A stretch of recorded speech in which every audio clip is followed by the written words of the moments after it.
David Smith here with yet one more flipped classroom math lesson. 3 tips before we start. First, you can adjust the playback speed to suit you. You can also pause a video at any point and jot down notes or write down questions for our next class. Lastly, you can turn on the captions and read my words on the screen. Today's lesson, using trigonometry to find angles. So in the last 2 lessons, we used the 3 trig functions, sine, cosine, and tangent. That's from SOHCAHTOA. We used those functions to find side lengths in right triangles. And to do that, you were given an angle. You had to have that angle to be able to set up the equation and then solve for the side length that you wanted. So now we're just going to do that and going in the other direction. So they're going to give you some side lengths and they're going to ask you to find the angles. So before we do those problems, I want you to call your attention to this little definition or this little instruction. If we know 2 sides in a right triangle, so it could be any 2 of the 3 sides. So if we know 2 sides, then we can find the angles by using, and this is called inverse trigonometry. So regular SOHCAHTOA trigonometry is going in the forward direction to find sides, and inverse trigonometry goes in the backwards direction to find angles. So let's go do some of those problems.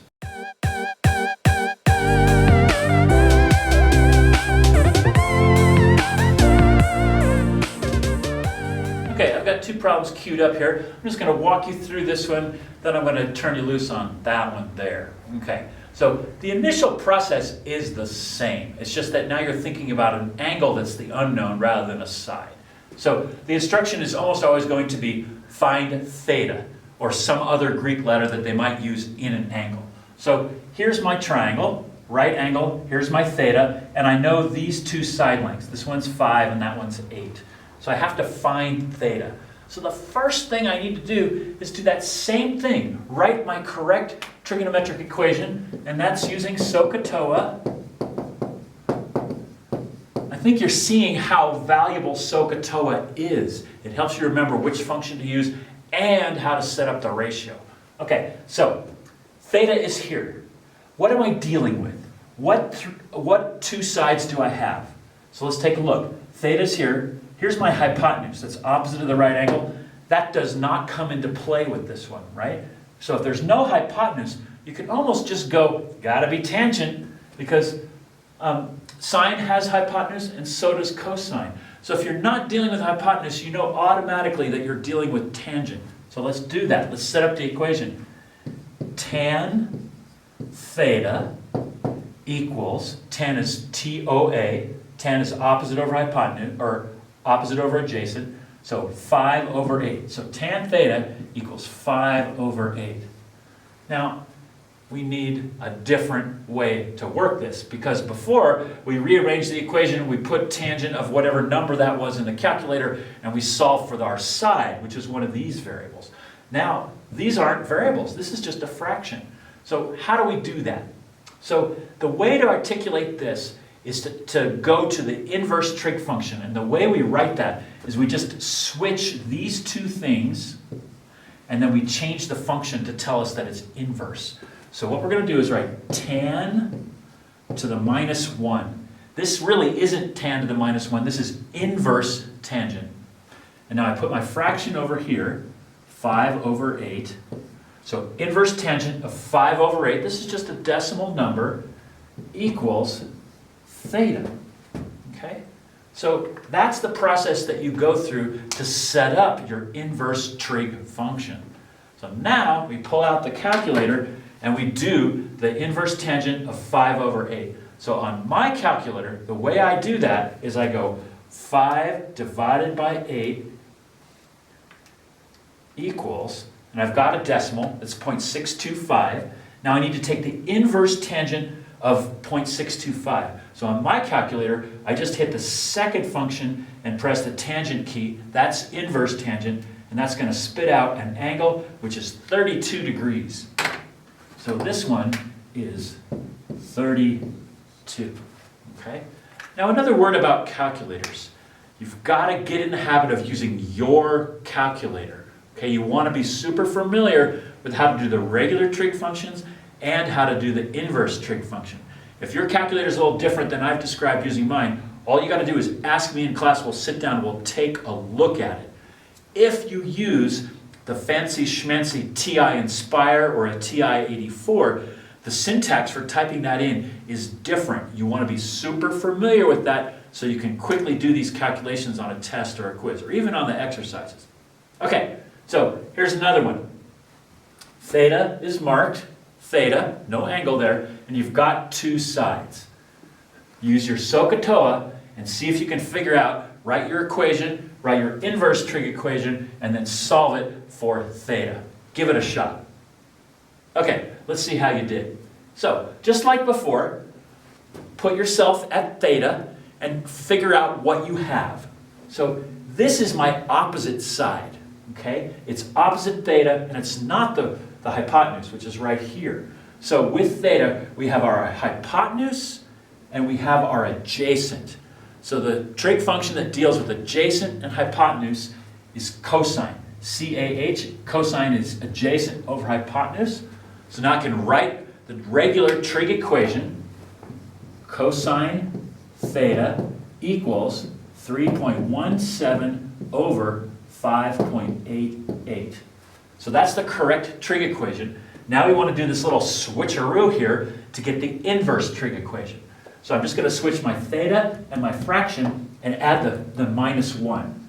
So cosine negative 1 of 3.17 over 5.88 equals theta. And again, a reminder, what this means is inverse cosine. That's what the negative 1 stands for. It says inverse cosine.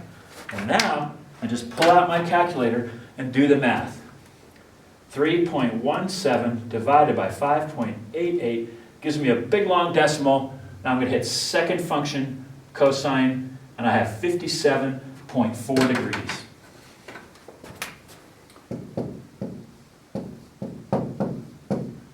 And let's remember to put our units on here. That one was 32 degrees. Okay, here's one for you to try. Straightforward, find theta. There's your theta. You know these two sides. Pause the video and work that problem. Okay, let's see how you did. Theta. I have an opposite and a hypotenuse.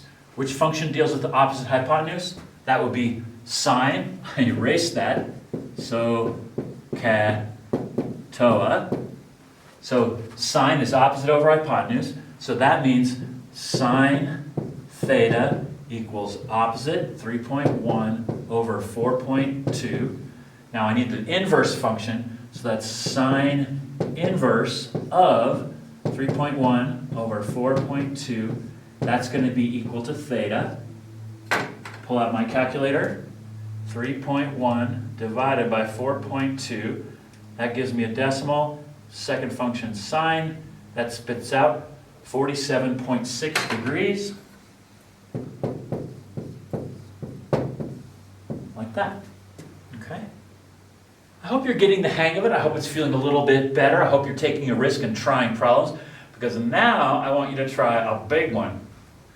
This one has the instruction, find all.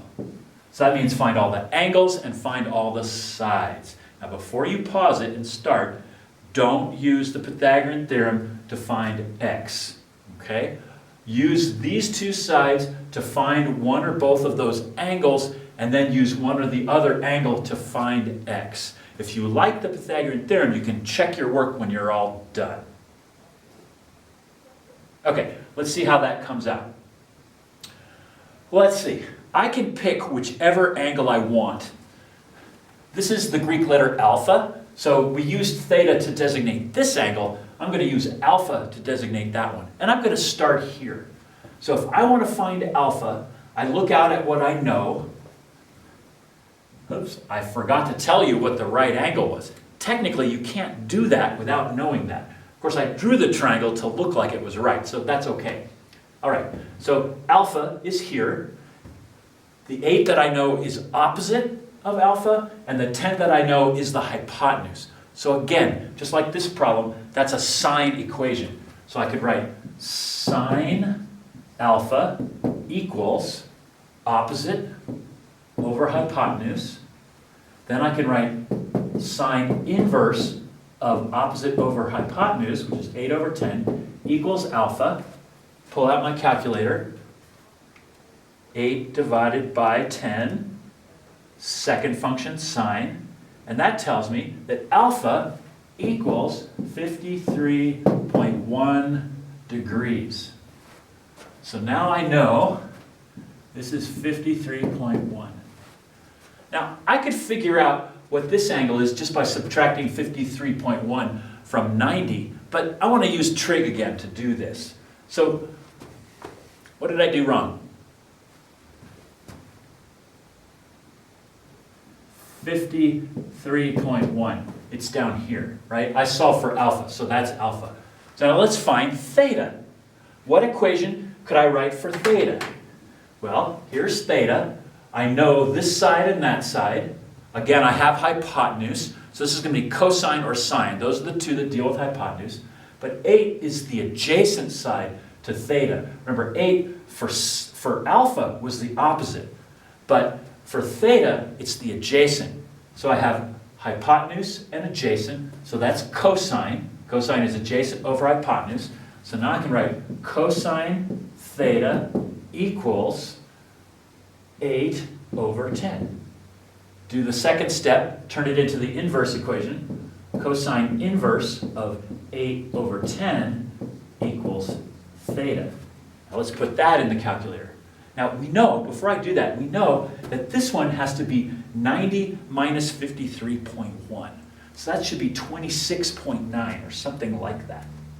8 divided by 10 equals second function cosine, and I got 36.9.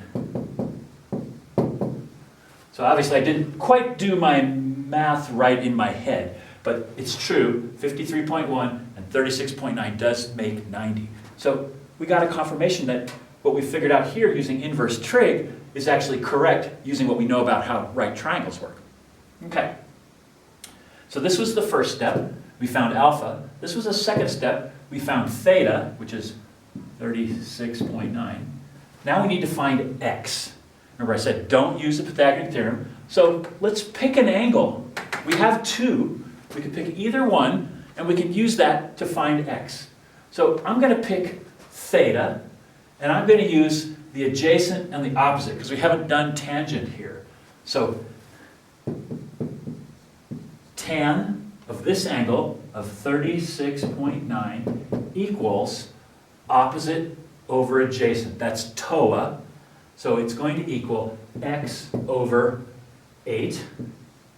Now when the variable's up high, you multiply the 8 by what's over here. So this is going to be tan 36 times 8 equals x. And remember, tan 36 is its own thing. You can't multiply 8 by 36. So let's do that. 36 tangent times 8 gives us 5.8. So there is our last side. 5.8 equals x. Okay. Now a word here. If you've gone ahead and used the Pythagorean theorem to figure out what x is, you would get 6. Because that's a 6, 8, 10 right triangle. 6, 8, 10. You'll find that out if you square the sides and add them to the square of the hypotenuse. That works. But with trigonometry, I got kind of close to 6, but not. 5.8. Think about that for a minute. What explains that? Here's what does. These two angles are rounded. Okay? They actually have a decimal expansion that goes as far as the calculator wants to show us. So because I rounded my angles, it means that my result here isn't going to be quite right. This is why it's good to be careful rounding. The other thing you might have noticed is that on these problems, I started rounding to only 1 decimal. Okay? Only 1. So that probably made this error bigger. If I'd kept a second decimal along the way, this might have been 5.99 or much, much closer. So that's on me. I should have stayed with 2 decimals, and that is a really good standard to use when you're doing these kinds of problems. Now that you've watched the video, take a moment to write down some notes or questions or a short summary of the lesson. You can also re-watch portions of the video that you didn't get so well the first time. If you enjoyed the video, please click like. If you'd like to help me grow my YouTube channel, please click subscribe.